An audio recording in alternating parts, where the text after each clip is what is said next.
Bonjour à tous et bienvenue sur la chaîne de l'Airsoft, j'espère que tu vas bien, bienvenue pour cette première vidéo de la chaîne. Aujourd'hui je vais te présenter un Glock 17 de chez Cybergun.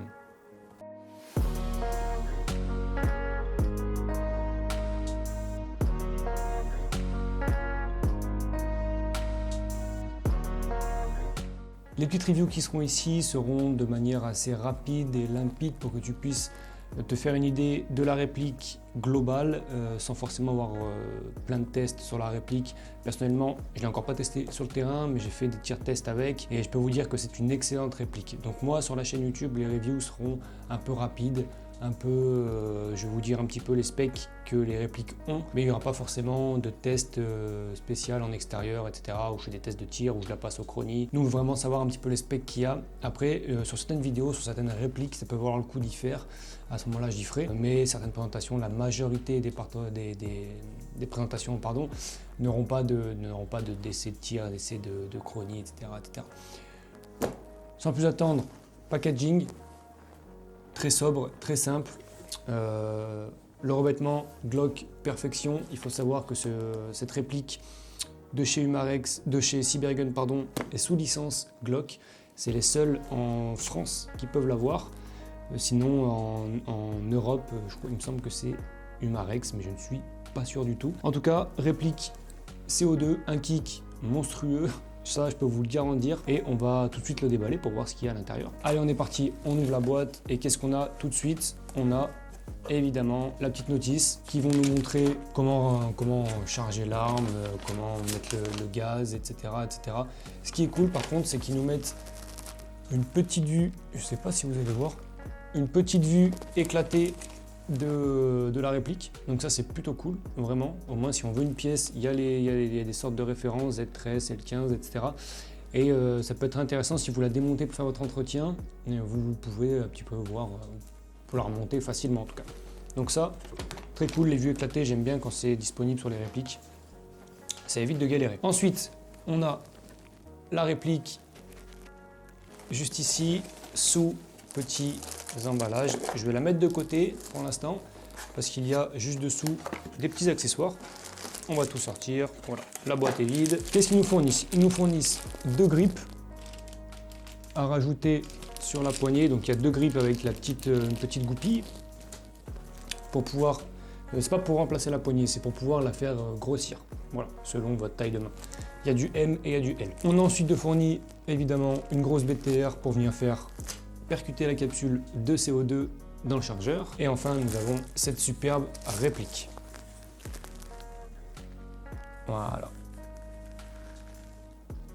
Donc je vais vous faire, de toute façon, je vais vous faire des plans de coupe en post-production pour que vous puissiez voir la réplique de plus près. Alors, qu'est-ce qu'il y a à dire sur cette réplique? Premièrement, donc comme je l'ai dit, CO2, tout simplement, qui se fait juste ici. À l'arrière du chargeur, il y a une grosse vis BTR qu'on vient venir dévisser, mettre une capsule de CO2 et à l'aide de la grosse BTR venir faire percuter la capsule. Jusqu'ici classique sur les répliques de CO2 en PA. On est sur une puissance de 360 fps passé au chronie à la 0,20, donc autant vous dire que c'est quand même pas dégueu pour un PA. 360 fps, ça peut limiter de trop pour certaines associations, donc faites attention quand même. Mais en tout cas, sortie de boîte 0,20.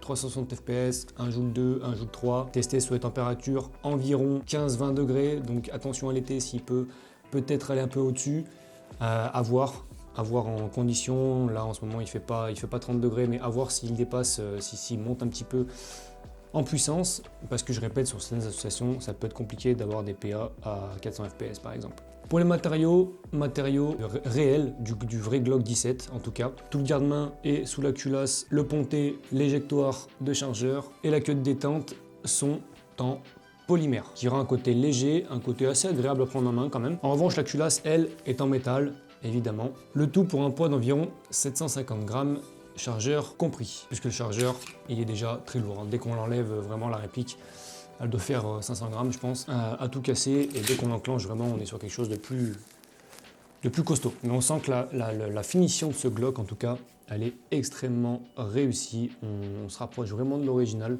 C'est un truc de fou ce qu'ils arrivent à faire maintenant. Pour les marquages, juste ici, ça je ne sais pas si vous allez le voir, vous le verrez dans les plans de coupe. Nous avons marqué Officially Licensed Product of Glock, donc il est sous licence officielle du Glock. Sur la culasse, on a toutes les inscriptions officielles du Glock, donc qui sont très bien reproduites et qui sont d'une qualité incroyable. Vraiment, on voit pas, on dirait que c'est gravé comme sur un vrai, on voit pas forcément de marque, de gravage, etc. Enfin, je sais pas si vous voyez ce que je veux dire, mais c'est hyper bien fait. On a une petite sécurité sur la queue de détente, c'est-à-dire qu'on est obligé, si j'appuie sur le côté, je peux pas tirer. On est obligé de venir effacer la sécurité pour pouvoir effectuer un tir. La longueur de ce Glock, 190 mm, raisonnable pour un PA. Honnêtement, c'est ce qu'il faut. Il y en a des plus longs, il y en a des plus courts, mais plus courts, ça commence vraiment à être des mini PA. Honnêtement, 190-200 mm pour un PA, pour moi, c'est la taille, on va dire, idéale. On est vraiment assez mobile avec, on n'a vraiment pas de gêne dans les holsters. Je reviendrai un peu plus tard sur le holster pour celui-ci, parce que les Glock, c'est toujours un peu la galère. Il faut soit des holsters Glock, soit des holsters universels, mais on ne sait jamais si ça va rentrer. Donc, je vais vous en proposer un que j'utilise et que beaucoup utilisent pour que ce Glock là puisse rentrer. En tout cas, moi je vous le garantis qu'il rentre puisque je l'ai et j'ai fait le test. Évidemment, j'ai pas besoin de vous le dire, mais pour ceux qui ne savent pas, il est blowback donc, et il a un kick incroyable. Honnêtement, en termes de sensation de tir, on est vraiment, comparé à du gaz ou comparé à des CO2 qui kickent beaucoup moins fort que ça. Là, on est sur quelque chose d'incroyable, une sensation de tir qui est vraiment propre et qui se rapproche, je dirais pas d'un vrai, mais en tout cas, c'est un des PA qui a le plus de kick que j'ai essayé. Franchement, j'ai rien à dire là-dessus. Si vous voulez un PA qui a une bonne sensation de tir, vous avez un peu de kick, un peu qu'on se rapproche du véritable PA, en tout cas, qu'on se rapproche d'une véritable arme. Honnêtement, celui-là, allez-y, les yeux fermés. Personnellement, je l'ai acquéri en magasin. Vous pouvez l'avoir, il est en stock. J'ai regardé chez Déstockage Games au prix de 149,90 € ou 150 balles en gros. Vous avez ce PA. Et honnêtement, pour le prix, foncez les yeux fermés, je peux vous garantir que c'est une vraie dinguerie. Mode de tir semi-automatique, pas de mode full auto là-dessus. On est sur une réplique sous licence, donc les vrais n'ont pas de full auto. En tout cas, les Glock 17. Pour l'interne, on a une longueur de canon de 95 mm pour un diamètre de 6 mm 0,3. Le grammage recommandé pour cette réplique, c'est de la 0,25. Perso, je l'utilise en 0,28. Après, choix personnel, à vous de voir. Mais au vu des FPS qui sort, je préfère utiliser avec une bille légèrement plus lourde pour avoir une meilleure stabilité. Donc personnellement, j'utilise en 0,28. Après, libre à vous. Mais en tout cas, c'est recommandé de la minimum 0,25. Le hop-up est réglable. Je vais te montrer juste après où il se situe et comment le régler. Pour le chargeur, donc emplacement de la sparklet de CO2 juste dessous, on a un chargeur en métal d'une capacité de 15 coups d'origine.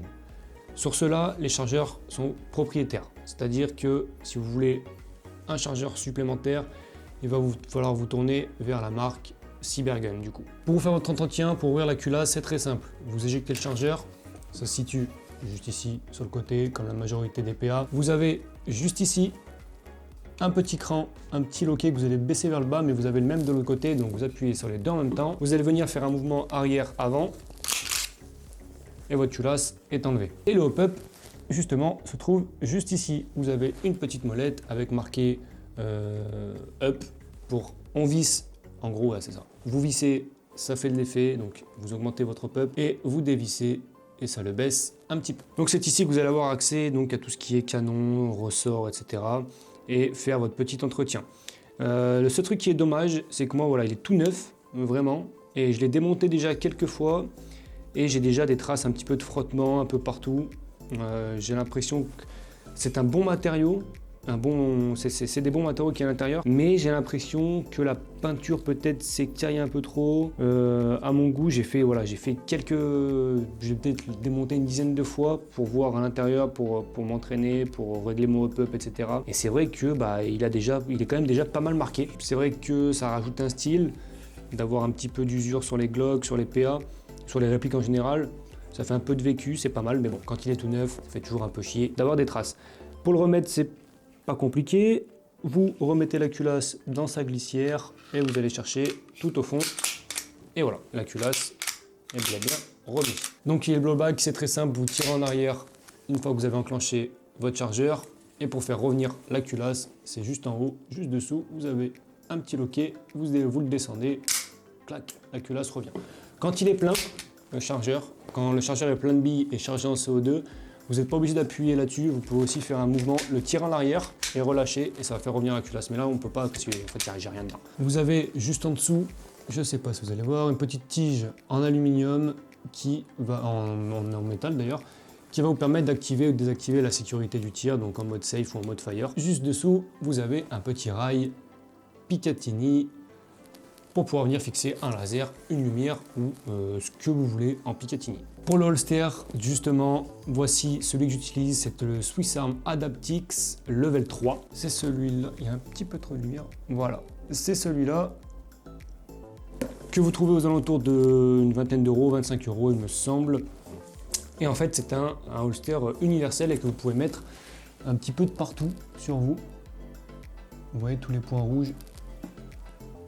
Il y a un petit peu trop de lumière dans la prochaine vidéo, il faudra que je trouve autrement, j'ai l'impression que vous ne voyez pas trop.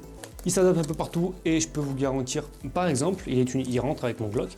En fait, si vous voulez, vous avez un système de vis sur tout le tour que vous allez pouvoir adapter selon votre PA. Mais si vous voulez une vidéo spéciale sur celui-ci, parce qu'il y a plein d'accessoires qui peuvent être montés à part, c'est vraiment un très bon holster. Il est ambidextre en plus, donc si vous voulez une vidéo spéciale sur celui-ci, n'hésitez pas à me le dire. Et en plus de ça, il est distribué par Cybergun, donc c'est nickel. Le PA, voilà. Il est cliqué, mon Glock 17, je peux y aller, il ne bougera pas. J'ai un petit loquet ici, j'appuie dessus, je sors mon PA. Voilà, tout simplement. Donc, si vous voulez un qui est compatible avec le Glock 17 Gen 4, prenez celui-ci, vous allez être content. Donc pour ce Glock, un avis personnel, honnêtement, c'est une vraie dinguerie. Personnellement, le GTP9 que j'utilise jusqu'à maintenant, il va rester dans le placard. Et je vais me servir que de ça parce qu'on a une sensation de tir qui est incroyable, un kick qui est monstrueux comme je le répète, mais vraiment c'est le cas. On a une finition plus que parfaite. Honnêtement, j'ai rien à redire sur ce Glock. Il est parfait, puis c'est un Glock, donc c'est un peu le mythique de la police, le mythique, c'est le mythique Glock qu'on voit souvent dans les films, etc., etc. Et ce qui est cool en plus, c'est que sous le chargeur, vous avez juste ici le bouton s'abonner et si tu cliques dessus, hop, tu peux suivre toutes les prochaines reviews et ça, c'est plutôt cool. Honnêtement, c'est un super Glock. Si tu veux un bon PA, je te conseille d'attendre un peu. Si tu as une centaine d'euros à mettre dedans, attends un petit peu et mets-y 150 et achète celui-ci. Tu seras vraiment pas déçu, je peux te le garantir. Vraiment, si tu es déçu, vraiment, c'est que tu es difficile. Parce qu'honnêtement, on a un confort exceptionnel. On a même un petit emplacement ici pour venir mettre son pouce, la forme des doigts sur le garde-main. On a vraiment l'impression d'avoir un vrai. Et ça, c'est incroyable, vraiment. Comparé à d'autres PA, c'est vraiment un truc de fou. Voilà. Je me répète beaucoup, mais en tout cas, j'espère que la vidéo t'a plu. Fonce, achète-le, tu m'en diras des nouvelles. N'hésite pas à me dire dans les commentaires quelle réplique tu aimerais voir, quel type de vidéo tu aimerais voir. J'ai différents produits à vous présenter. J'ai une ARP9, un HK416 de chez Specna Arms, mon GTP9 parce qu'il est à gaz et c'est important aussi. Il y en a qui préfèrent jouer au gaz, pas tout le monde préfère jouer au CO2, il y en a qui préfèrent même jouer à l'élec et je les comprends. Sur certains points, on en reviendra un petit peu plus tard sur la chaîne. Et donc voilà, j'ai aussi des accessoires comme le holster, le gilet tactique, j'ai un super gilet tactique à vous présenter. N'hésitez pas à liker la vidéo, à vous abonner à la chaîne YouTube, ça fait plaisir, c'est la récompense, c'est ce qui motive à continuer les vidéos. Je te dis à la prochaine, dans une prochaine review. Sur ce, reste fair play, amuse-toi bien, mets bien tes protections, les lunettes, très important. Surtout, le fair play, amuse-toi bien sur le terrain, je te dis à la prochaine. C'était Airsoft, ciao ciao.